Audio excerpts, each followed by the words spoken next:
Rridu naħdmu biex Malta minnu fih toħroġ mill-grey list tal-Financial Action Task Force.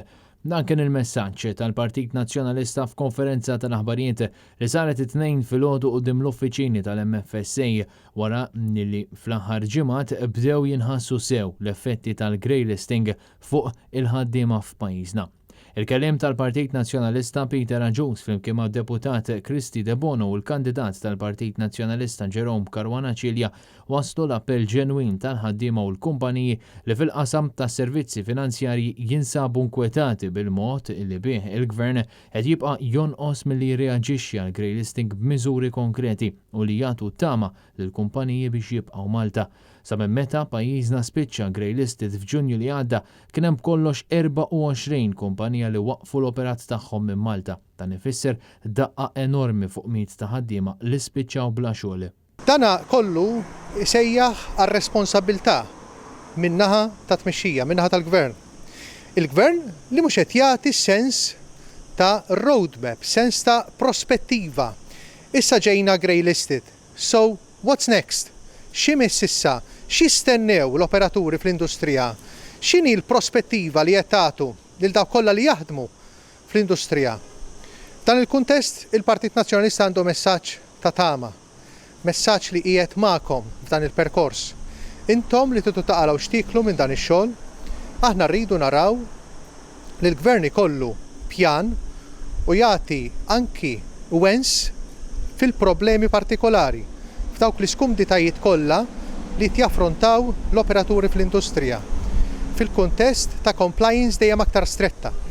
Min-naħa tagħha deputat Kristi De Bono saħqet li l-Gvern irid juri verament ir-rieda politika tiegħu billi jara li jkun hemm rendikont tar-responsabbiltajiet li ma nġarrewx u li tabnu reputazzjoni ta' Malta.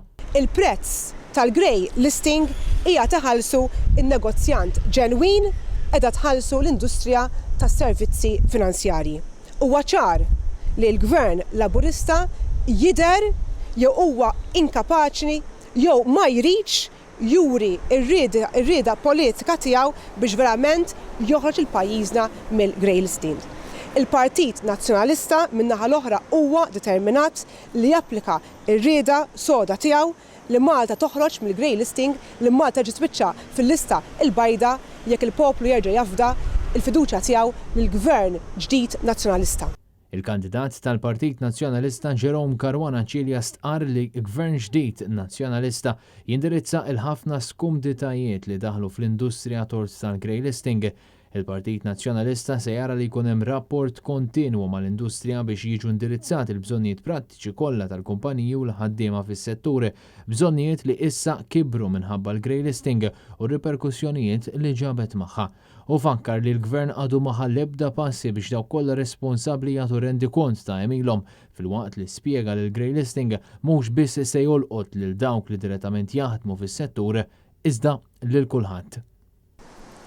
Il-Partit Nazzjonalista irid jagħti tama ġdida, jemmen fik, jemmen fl-industrija, jemmen fil-professjonist, jemmen fil-ħaddiem tas-setturi finanzjarji u ekonomiċi u nerġa' nsostni dak li qal il-kap tal-Partit Bernard Grech u rrepetiha diversi drabi illi l-għane u l-initana huwa wieħed li noħorġu mill-grey list illum qabel għada.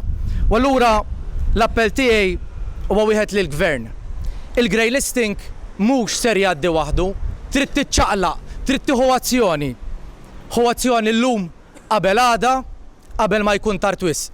Kien Kutajjar, Net News.